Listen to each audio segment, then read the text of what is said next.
Let's learn how you can take a screenshot on Snapchat without them knowing. So I will show you this tutorial on iPhone, but you can follow up with any other device you want because method is same for every phone.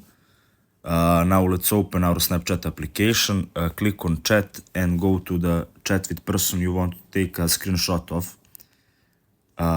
Now open chat, click on snap that you want to screenshot. Now you'll have to remix that snap.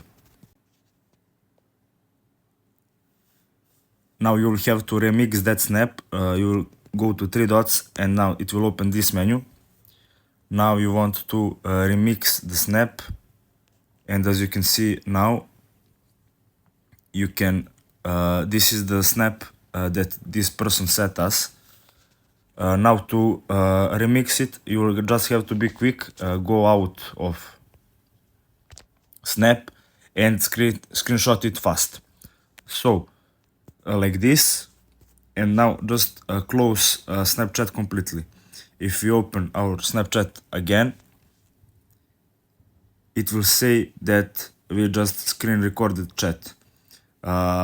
Ignore this use screen recorded because I'm recording for the video, but as you can see, it didn't say that we took a screenshot.